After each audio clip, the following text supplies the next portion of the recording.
Hey, it's Shelley. Welcome to my All the Rage with Shelley Wade podcast. Of course, I am host of All the Rage with Shelley Wade every weekday on Star 94.1 San Diego and every weekend on 104.3 My FM Los Angeles. You can literally, or as my British friends would say, you can literally listen to me on the radio every day of the week by opening up your iHeartRadio app and searching for either Star 94.1 San Diego or 104.3 My FM Los Angeles. And basically, it's called All the Rage with Shelley Wade because I'm talking about the things that excite me. What am I talking about? So All the Rage with Shelley Wade.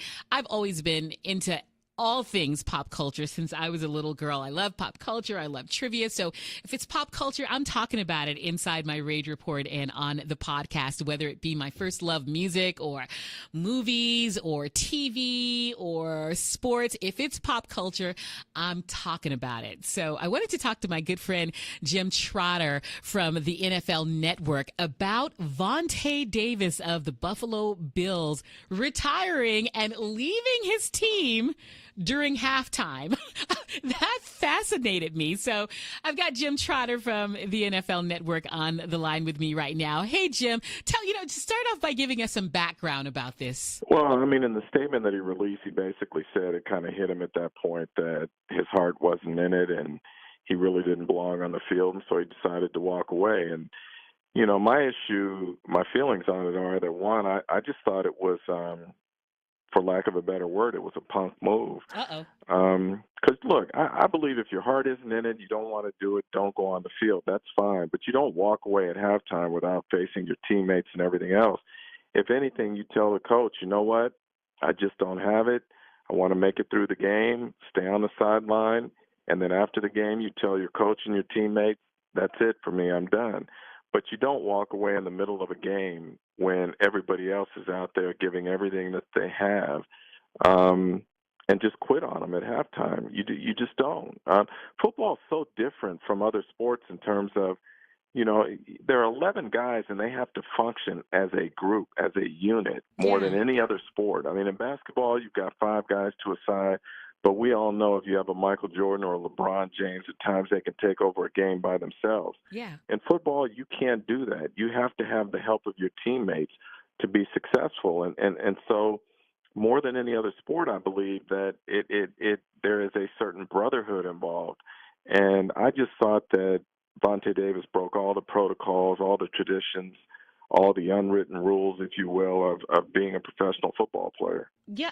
And, and I saw one of his teammates was like, listen, I've never seen this in football when I was in Little League. I've never seen it in college. I didn't see it. I've never seen this. Yeah, it was Lorenzo Alexander, who's one of the true professionals, a guy who's had to earn everything he's gotten and has come up the hard way in the NFL. So I imagine that something like this doesn't sit well with him, but it's unfortunate and it's sad because, it truly is, for all of the flack that the NFL takes, and much of it deserved, it is a special thing to say that you played in the National Football League and to say that you were part of a team. And there's when players retire, one of the things they miss most, it's not the money, it's not necessarily the fan adulation, any of that.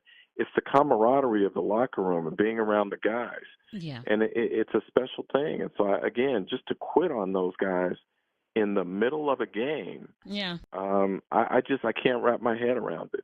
I just found it interesting, Jim, that, did he not feel like that before the game? Did he not feel like that before the season kicked off? It wasn't that long ago.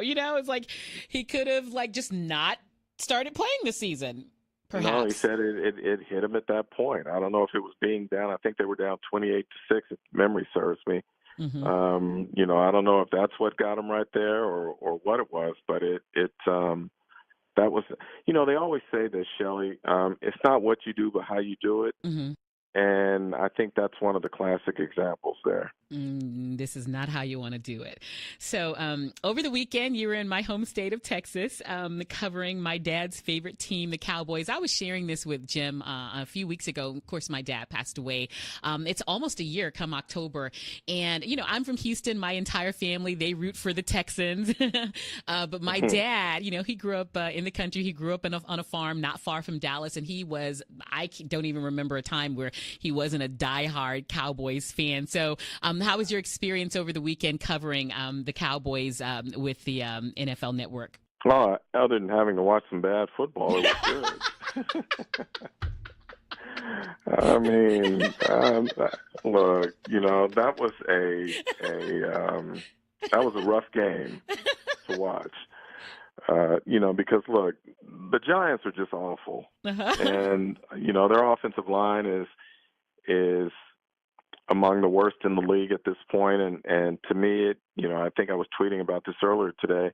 It was a reaffirmation for me. I've always believed that you build football teams inside out, meaning you build up front on both lines first and foremost, unless you can find a franchise quarterback. Yeah.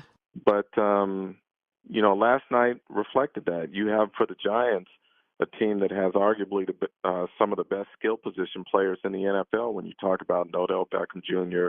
or an Evan Ingram or a Saquon Barkley. And yet if you can't protect the quarterback, you can't get the ball to these guys. Yeah.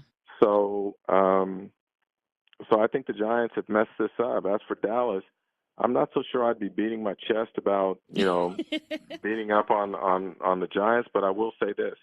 Dallas's defense is real, and DeMarcus Lawrence and those boys were bringing the heat yesterday, and that was fun to watch. And the result of that heat was that dazed look that Eli had on his face. Yes. Become a meme. Well, if you were sacked 6 times in a game, including, I think it was 3 or 4 in the second quarter alone, and many of those I think were on back-to-back series, you'd have that look too. Not trying to bad talk Eli, because I lived in Hoboken for a long time, and he and I lived in Hoboken at the same time, so just around the corner from each other. But my dad would be so excited that the Cowboys at least won that game. So yay for the Cowboys for my dad. Hey, listen, I want to shout out to your good friend who I had the opportunity to meet over the weekend, Sean from Cali Comfort Barbecue here in San Diego County. Yeah, Sean was so amazing. The San Diego Association of Black Journalists, we really appreciate Cali Comfort for donating to the students in our Pro for a Day boot camp. Students who, every year, Jim, you're a part of SDABJ, and, every year we mentor students for boot camp in the fall, and we're about to do that again. But last year, Sean and Cali Comfort, they were so generous to donate lunch to the kids. And so as a way to show our appreciation, SDABJ visited Cali Comfort to, spend our dollars and watch football and, have some great conversations. So shout out to Sean. He's got what's the name of his podcast? Is it the Behind the Smoke? Behind the Smoke. Behind the Smoke. So if you guys haven't listened to Sean's Behind the Smoke podcast, please do so. Jim, I appreciate you taking the time to call me and talk football. Tell everybody where they can follow you on social media. I am at JimTrotter_NFL on Twitter, and that's pretty much the only place you'll find me. Thank you, Jim. We appreciate you. No, I appreciate you having me. Yeah, I just thought that Vontae Davis story was so compelling. I had to talk to Jim Trotter about it. That does it for this episode of my All the Rage with Shelley Wade podcast. Be sure to follow me on social media to find out when I'm posting new episodes at Shelley Wade on Twitter. Don't forget, Shelley spelled with an EY. And I'm on Instagram at the one and only Shelley Wade. Follow. Be sure to hit the like button on my All the Rage with Shelley Wade page on Facebook. Till next time, talk to you on the radio.